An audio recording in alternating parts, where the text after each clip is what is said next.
Now hear the word of the Lord from Hebrews chapter 5, verses 1 through 10. Every high priest is a man chosen to represent other people in their dealings with God. He presents their gifts to God and offers sacrifices for their sins. And he is able to deal gently with ignorant and wayward people because he himself is subject to the same weaknesses. That is why he must offer sacrifices for his own sins as well as theirs. And no one can become a high priest simply because he wants such an honor. He must be called by God for this work, just as Aaron was. That is why Christ did not honor himself by assuming he could become high priest. No, he was chosen by God, who said to him, "You are my son. Today I have become your father." And in another passage, God said to him, "You are a priest forever in the order of Melchizedek." While Jesus was here on earth, he offered prayers and pleadings with a loud cry and tears to the one who could rescue him from death. And God heard his prayers because of his deep reverence for God. Even though Jesus was God's son, he learned obedience from the things he suffered. In this way, God qualified him as a perfect high priest, and he became the source of eternal salvation for all those who obey him. And God designated him to be a high priest in the order of Melchizedek. This is the word of the Lord. Thanks be to God. You may be seated. Good morning, Sojourn. Peace be with you. It's good to see you guys. Good to be with you this morning. My name's Jonah. If you're visiting with us, I'm one of the pastors. Thanks for being here. Our mission as a church is to reach people with the gospel of Jesus. That's the good news of who he is and what he's done for us, to build one another up as his church and to send one another out to follow him in his world. And so thanks for being here to be a part of that. As Kristen just mentioned, in a couple of weeks, we've got a membership class coming up. We practice church membership here. And in essence, what that means is as a member of the congregation, saying I want to be a member is saying I want this to be my church. Not hopping around anymore, not looking around, warts and all. This is going to be my family. I'm going to invest here. I'm going to be rooted here. This will be my church family. And then from the pastor's side of things, we look at the members and say, these are our people. These are the ones that we prioritize caring for, that kind of get to the top of the list in terms of needs and attention. And in that way, we lock arms with one another and say, we're family, and we're going to go through this together. We're going to be here together. And so if you want to learn more what that means, more about the history of our church, who our pastors are, who our staff are, those kinds of things. It's coming up just a couple of weeks on the 27th, 6:30 p.m. It's a cocktail-free cocktail hour to start. I don't know what else to call it. What do you call it when it's like appetizers around high tables where you mingle and chit-chat? I don't know, meet and greet? No icebreakers, okay? If you ever had to go through like parachurch ministries and they... I don't know what it is about evangelical Christians that we like icebreaker games, but boy, I promise you no icebreaker games, okay? I hate, every time I go to something Christian and I'm like, oh my God, please, no icebreakers. Then it's always icebreakers. I don't know why we have to do it. All right, you get a can of whipped cream and you get goggles and all right, everybody puts a name in, whatever. So it won't be any of that stuff. It'll be snacks and treats, and then you'll hear some about our story as a church, our vision as a church, what are we doing here specifically in this neighborhood, and you'll get to meet some of the staff and the pastors. Coming to membership class doesn't obligate you to become a member, but if you want to become a member, that's your next step. And if you work third shift or it doesn't work out for you with life for whatever reason, if you need help figuring out how to do that because it doesn't work for you, just let us know, and you can fill out a Connect card and we've got other avenues for you to come. So we know how much food to bring and how many babysitters to have and that kind of stuff. If you could register, that'd be really helpful. You can register on the app. You can download the app and do it right there from our church app, or you can go to sojournnewalbany.com/membership as you see on the screen. Oh, la la. Remember that websites, browsers, and everything's on the app now. So anyway, hope you can join us for membership class. And then now, we've been in the book of Hebrews for a while, and we will continue to be through Easter. And we hit a bit of a transition point this morning that I want to pause and talk about the next couple of months of Hebrews just for a minute.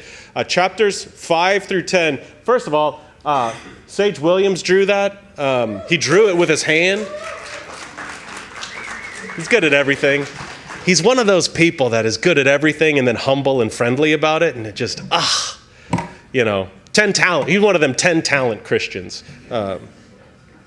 So Soul Anchor is where we'll be for the next couple of weeks. It's based on, and you'll see it in a couple of weeks, this promise that Jesus has become for us an anchor for the soul, which a little stability sounds kind of nice these days. Amen.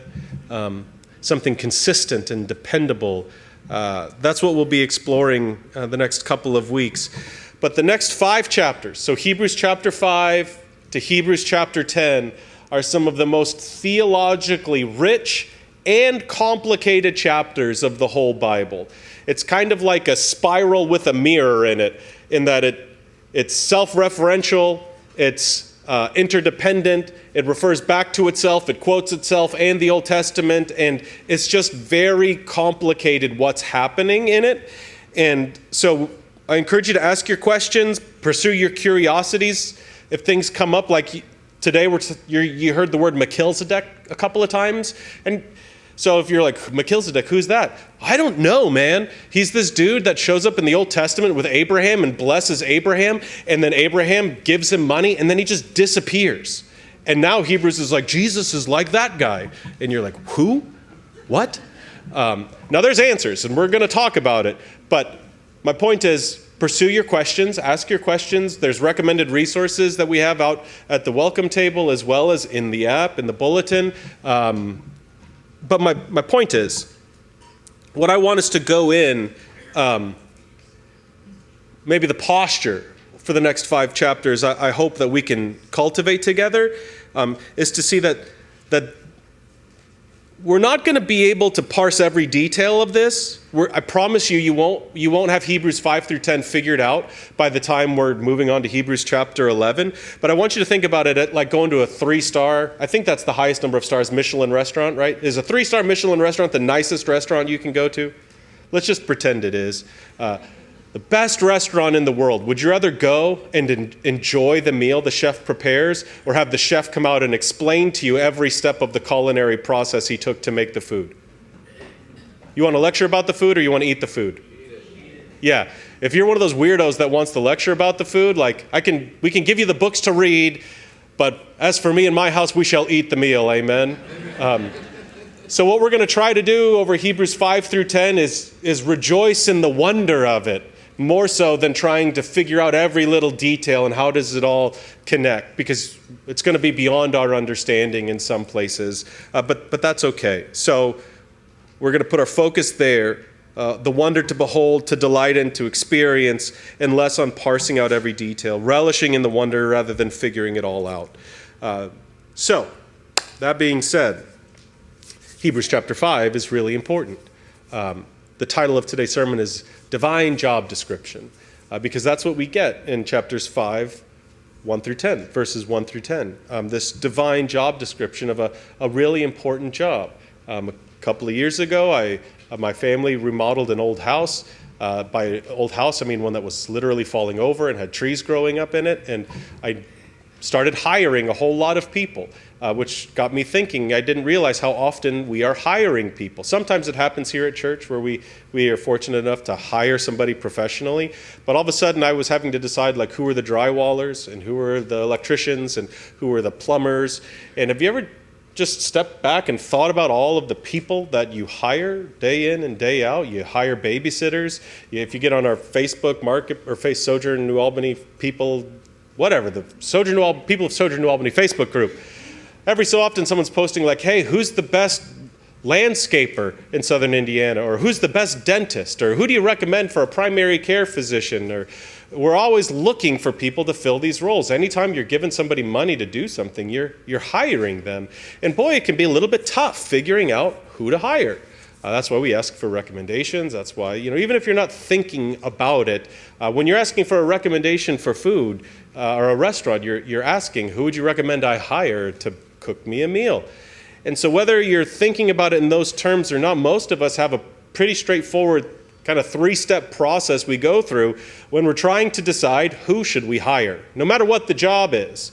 The first question is, what do I need?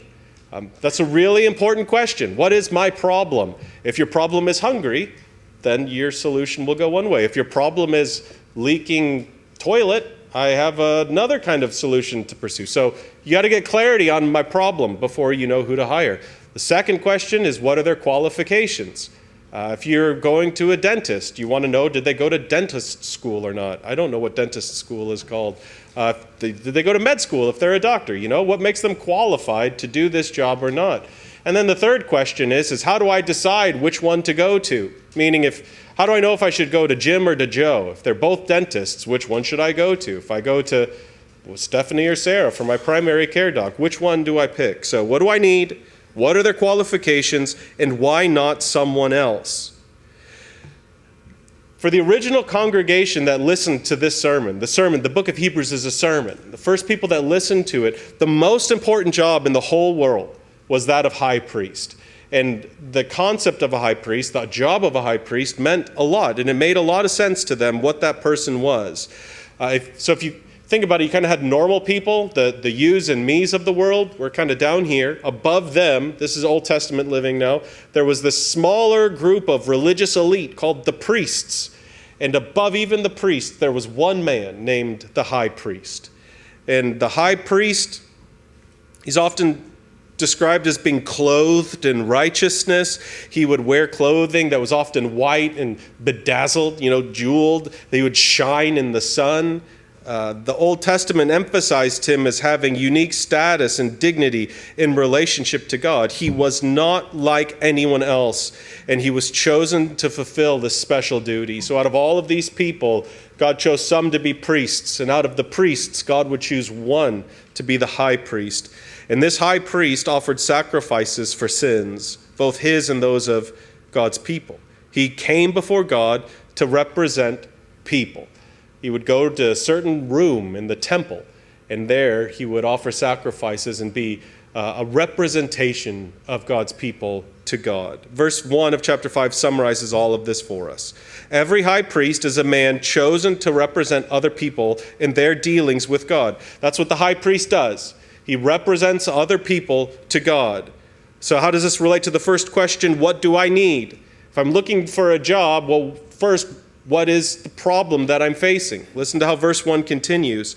The high priest presents their gifts to God and offers sacrifices for their sins. What does he do? He represents people to God. How? By offering sacrifices for their sins. The problem is, your problem, my problem, our problem, is we are sinful and separated from God. What does that mean? Here's a couple of ways to think about it. Now, don't raise your hand now. I don't want you to feel embarrassed or too exposed here at church, but is anybody in the room, have you said something in the last month that you wish you hadn't and you're not sure why you said it? If you're married, the answer to that is yes. Yeah, those conversations where you see it floating out of your mouth and you're like, who said that? And why would they say that? And it was me, and why did I do that? Have any of you done something in the last month that you wish you hadn't? You're not sure why you did it? Are any of you still doing the same thing that you've promised yourself you'd stop for the last decade, and you're not sure why you can't? Have you ever come under the clear sense that God was telling you to do something, and you refused to listen? Or maybe like St. Augustine, you said, "Save me, Lord, just not yet." Your problem, maybe you don't know this, but your problem is that you don't do what you want to do, and you keep doing what you wish you didn't. Our problem, collectively, is we fight over the pettiest of things. Have you noticed that over the last few years? Have you noticed how we overlook those who need our attention most? The ones that Jesus explicitly said, these are the ones that are precious to me. Have you noticed how we neglect the obvious in favor of our preferences? And what I mean Jesus at one point was talking to the religious elite of his day, and he said, you guys give 10% of everything, even down to your favorite spices, but you neglect the weightier matters of the law, things like love and justice and mercy. You and I need someone who can go and plead our case before God, who can represent us before God. We need an attorney, a mediator, somebody who will place one hand on our shoulder and one hand on the throne of God and set our crooked hearts straight. We must be purified of sin. We must be reconciled to God. We must be healed of our suffering. We must be reconciled to each other. There's so many ways we could look at it. This is our problem, and that is what a high priest is for. You have a problem that you are sinful and separated from God, which means you need a high priest to go and solve that problem for you, to offer gifts and sacrifices for our sins, to represent us in matters related to God. That takes care of question number one. What do we need? We need a high priest who can reconcile us to God. Well, what are the qualifications of a high priest? This is harder for us to understand than the congregation of Hebrews. They would have understood this implicitly, but verse 1, again, it gives us a clue. High priests were chosen from a group of people. They were picked. They didn't just volunteer. They didn't work their way up for it. They were chosen by God. And now what were the qualifications? Verse 2, he's able to deal gently with ignorant and wayward people. We're getting somewhere here. First, he deals gently with people. Did you see that? Gently. God help us. God help our churches that celebrate angry, mean, loud, aggressive pastors. Macho and aggressive are not fruits of the Spirit. A high priest needed to be someone who could be gentle.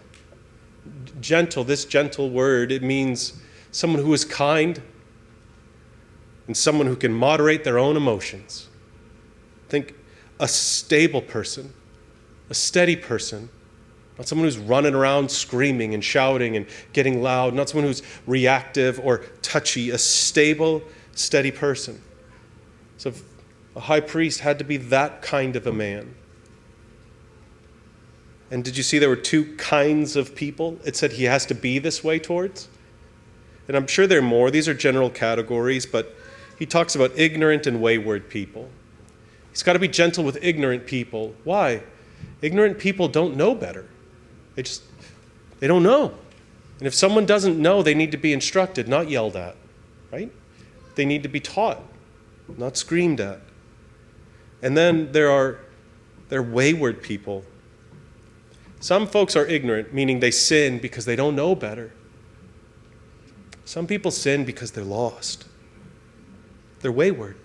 They've suffered. Some folks need correction, some folks need instruction, and some folks need healing. A high priest, therefore, must be wise, must be gentle, must be patient, so he can deal gently with ignorant and wayward people. There's something really interesting that happens here in the text, that because we're not Jewish and we don't read Greek or Hebrew, it can be easy for us to miss. There's a real specific phrase that is often associated with the high priests, that they're clothed in righteousness or clothed in splendor. They're lifted up. The preacher, chapters 5 and 6, this is something you can go figure out. There's a lot of reverse psychology going on in chapters 5 and 6. We'll talk about some of this next week. There's word plays going on a lot here, and there's something very clever that the preacher, the guy who wrote Hebrews, is doing. So in verse 2, he says, he, the high priest, is able to deal gently with ignorant and wayward people because he himself is subject to the same weaknesses. Subject here, it's the same word that elsewhere is translated clothed. These people that are so used to hearing the high priest is clothed in righteousness, clothed in splendor. Now the preacher's like, oh, these wonderful high priests that are clothed in weaknesses, clothed in human sin, just like me and just like you. Part of what made the high priest qualified was his status as a human, but that also meant he was not safe in the presence of God. Why? Because high priests did the same dumb stuff that you do and that I do. They needed to offer sacrifices for your sins and their own sins. So imagine you were hiring a plumber and you were like, what are the toilets like in your house? And he was like, they don't flush and they leak all the time. You'd be like, swipe right or whatever. I don't know. How does that work? You would go to a different plumber. Amen, right? So think about coming to a high priest and saying, I beg of you, reconcile me to God, please. And he's like, me first, Well, once I deal with my sin, then I will come deal with your sin. High priests were respected, yes, but they were clothed in weakness. It hung around them like a cloak because they were human, just like you and me. The preacher is saying, if you're looking for a high priest to reconcile you to God, you're hiring the wrong person. You and I are separated from God and each other. We need a high priest. A high priest must be able to deal gently with ignorant and wayward people. He must be chosen by God, not self-appointed. And here in these subtle turns of phrases, he's showing us that these earthly high priests are inadequate. And so now he helps us see this Jesus, whom he's preached about for 4 chapters, in yet another light. Chapters 1 through 4, if you notice, were all about the wonder of Jesus, who he is, the superiority of Christ, we would say. And now chapters 5 through 10 focus on it's not just who he is that is greater, it is also what he has done. And so Hebrews now calls Jesus the great high priest. It's actually a redundant phrase in the original language. It's saying the high priest, or the highest high priest, or the great priest. Again in today's passage, and again in more chapters to come, he will be called the great high priest. What do we need? Someone who can reconcile us to God. We need a high priest. What are their qualifications? He must be gentle, able to deal with ignorant and wayward people. How do you choose? How do you choose who you'll hire to reconcile you to God? Are you at all aware of how many voices promise redemption to us? Just think of what, I'm going to give a bunch of examples here, but just try to think of what whispers to you and says, if you would do this, you would live.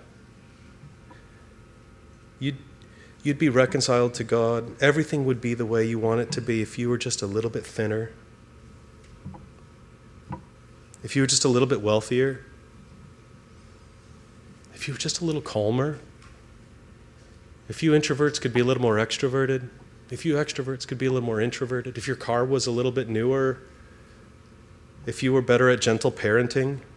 If you were better at homeschooling. If you were more involved at the PTA. I mean, do you hear all of the voices that are telling us, do this and you will live? If your house was cleaner, if you're more influential on Instagram, do you hear in your life the many high priests applying for the job of reconciling you to God? Anything that says if you would do this, you would be happy, that's a high priest promising to reconcile you to God. So how do you choose? And I mean that sincerely. I don't think any culture has ever been evangelized more than the United States. And by evangelized, I mean voices saying, do this and you will live. Our whole economic system is built on convincing you that what you have is not enough and you could use it just a little bit more. We get it every day of our lives, constantly. How are we to choose who we will have as our high priest? The preacher quotes 2 Psalms here to help us answer. He says, Jesus was chosen by God, who said to him, you are my son. Today I have become your father. And in another passage, God said to him, you are a priest forever in the order of Melchizedek. 2 reasons here. Let me solve the Melchizedek problem for you for a second. We'll get into more detail. In essence, the folks in Hebrews would have heard that as saying eternal. They believed that if it wasn't in the Bible, it literally never happened. And so Melchizedek is never said to have died in the Bible, so they said he lived forever. So they're saying, first, Jesus' priesthood is established in his sonship. Meaning, why is Jesus a priest? Because he is the Son of God. And second, why should you choose Jesus? Because he's a priest in the order of Melchizedek, which means his priesthood is eternal. It's never going to end. And, maybe you've wondered, can anyone name the current high priest in Israel serving in the temple in Jerusalem? There's no temple and there's no high priest. What's happened? This whole thousands of year system, and now it's gone. Have you ever wondered why we don't have a high priest anymore? Or where it's gone, or where the sacrifices have gone? High priests used to go and offer sacrifices for people and themselves. That's what verse 4 told us. Now listen to what the eternal Son did.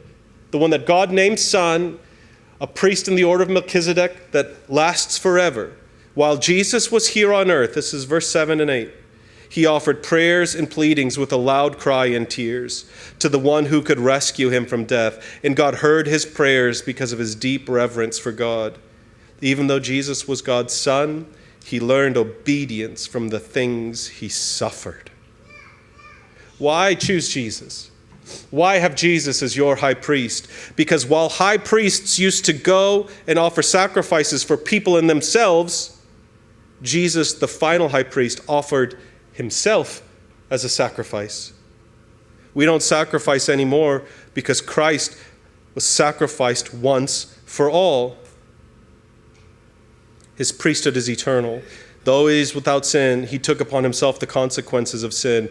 Verse 9, in this way, through his sufferings, God qualified him as a perfect high priest and became the source of eternal salvation for all those who obey him. How can you trust him to save you from death? Because he defeated death. He himself rose. He offers you salvation, eternal assurance, and he's made it possible by joining in our weakness, sympathizing and understanding it, being clothed in it, so that we might become clothed in his righteousness. Oh, what a great exchange. Elsewhere, the scriptures will say, we are a priesthood of all believers. There is no more religious elite. It is us who are the priests of God together. Why choose Jesus? Because no other priest offers to suffer for you, with you, alongside you. What is the voice that appeals to you? What is the high priest whose voice you find so compelling? Does it suffer for you? I've been trying to lose weight since I was 5. Now I'm 40. Because there's voices that say if you were prettier, if you were more acceptable, everything would be okay. Not once have any of the weight loss plans suffered for me, even while I suffer for them. I promise you it's the same. Whatever it is, whatever the voice that calls out to you, is it suffering for you, with you, alongside of you? No other priest offers you eternal salvation, evidenced by its own resurrection. Jesus doesn't just make hollow claims that you will overcome death. He overcomes it himself. He's not a plumber with clogged toilets. No other priest but Jesus is named by God both Son and priest forever. So if you look at the qualifications, nothing comes close. Nothing comes close. No other person's priesthood is grounded in their sonship. Christ alone. Christ alone. Christ alone. His priesthood is not temporary, it's eternal, which means in him you and I are eternally safe. We eternally have one who places his hand on our shoulder and on the throne room of God. He shows wounds in his hands, in his feet, in his side, and his forehead, and says, by my stripes, these ones are healed. He deals with us. Oh, he deals with us gently. Have you noticed that about him? How patient he is with you. How kind he is to you. Oh, he could have crushed us so many times over, and yet he's slow and patient and so gentle and tender. When we're ignorant and wayward, have you noticed how stable and steady he is? Have you noticed this about him, that he's the same yesterday, today, and forever? Have you noticed how sometimes you come to church feeling so wound up and chaotic and you leave feeling calm and steady because he doesn't change? Jesus is the only one qualified to be our high priest forever. He's the right man for the job.